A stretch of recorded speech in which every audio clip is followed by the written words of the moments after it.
Welcome to my channel. Sexual offenses are one of the most heinous crimes that society faces today. Sexual predators or offenders often pose a significant threat to vulnerable individuals, including children and women. While it's important to hold these individuals accountable for their actions, it's also essential to understand the psychology behind their behavior. In this video, we will delve into the world of sexual predators, their motivations, and the psychological factors that drive their behavior.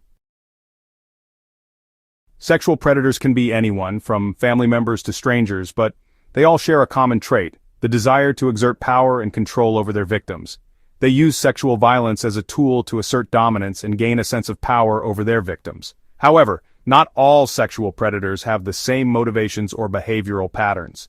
Psychologists have identified several types of sexual offenders based on their behavior patterns and motivations. We will look at the most commonly referenced types. If any content here is triggering, please pause. Resources and helplines are linked in the description.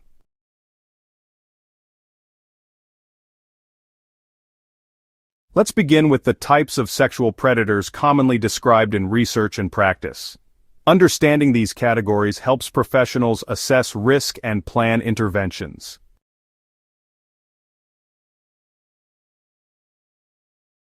We'll describe each type and the patterns commonly associated with them. 4 types: power-oriented, anger-excitation, sadistic, and opportunistic. Sexual predators often differ in how and why they offend. Psychologists classify offenders to better understand motivations and behaviors. First, power-oriented sexual predators. These individuals derive pleasure from exerting power and control over their victims. They often target vulnerable people because they perceive them as easier to dominate. These offenders may use physical force or threats and sometimes plan attacks in advance. Pre-planning and grooming behaviors are common hallmarks. Second, anger-excitation sexual predators. These individuals use sexual violence to channel anger and aggression. Attacks may be impulsive and driven by uncontrolled rage. These offenders often have prior histories of violent behavior, including domestic violence. Their offenses may be opportunistic but fueled by rage rather than controlling power alone. Third, sadistic sexual predators. Sadistic offenders derive pleasure from inflicting pain or humiliation. They may have a history of animal cruelty or fascination with weapons or bondage. Their actions are often deliberate and sadistic in nature, focused on inflicting suffering. This type presents a high-risk profile and often requires intensive intervention. Fourth, opportunistic sexual predators. These offenders take advantage of situations where victims are vulnerable. They may target those who are intoxicated or isolated. Opportunistic offenses are often unplanned and may not involve a previously selected victim. Prevention strategies often focus on situational awareness for these cases. To recap, power-oriented, anger-excitation, sadistic, and opportunistic, each with distinct patterns. Understanding the distinctions helps tailor prevention and treatment. Beyond types, several psychological factors are common across many offenders. Now we'll look at recurring psychological themes observed in research. Many sexual predators have experienced childhood trauma, including physical or sexual abuse. Such trauma can create feelings of powerlessness and a later desire for control. These early experiences can shape later behavior in harmful ways. Offenders often hold distorted beliefs that justify their actions. They may tell themselves victims consented or that their actions are not harmful. These rationalizations permit continued offending. Many offenders show a lack of empathy and view victims as objects. This dehumanization reduces recognition of the harm caused. Some also meet criteria for personality disorders such as narcissistic or antisocial traits. Clinical assessment can identify these patterns and guide treatment planning. Cognitive behavioral therapy targets distorted thinking and accountability. Preventing sexual violence requires a multifaceted approach. We'll cover key prevention strategies that work at individual and societal levels.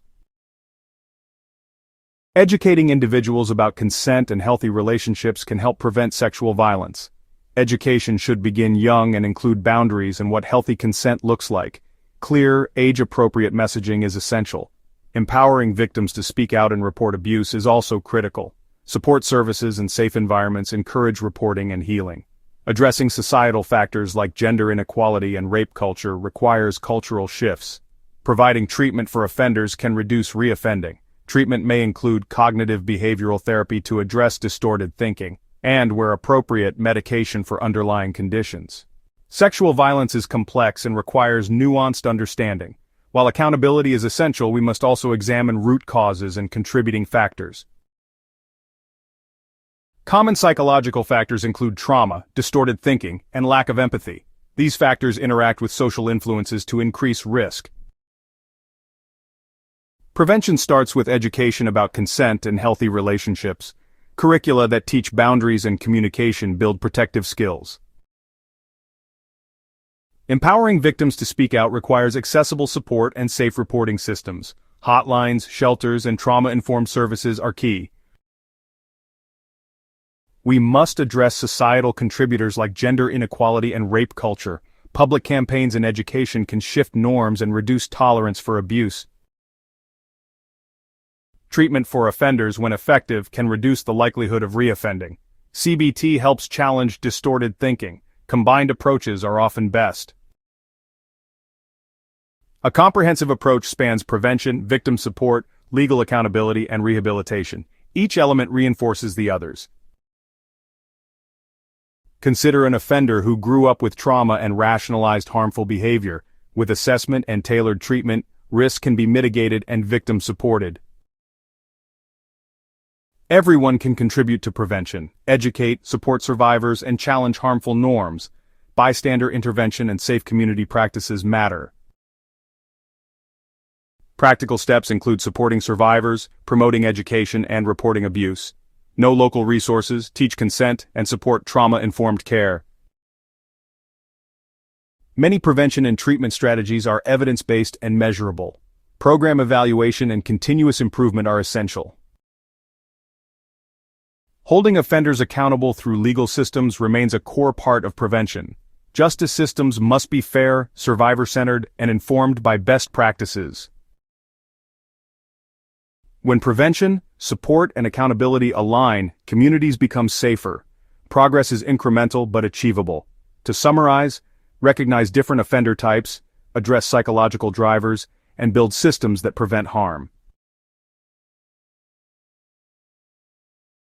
Resources, helplines, and further reading are linked in the description for those seeking help or more information. If you enjoyed the video, don't forget to like, comment, and share it. Subscribe to my channel for more content on relationships and family, social issues and empowerment, mental health and personal growth, YouTube growth tips, and a variety of other topics. By taking a comprehensive approach to preventing sexual violence, we can work towards a future where all individuals are free from the threat of sexual violence.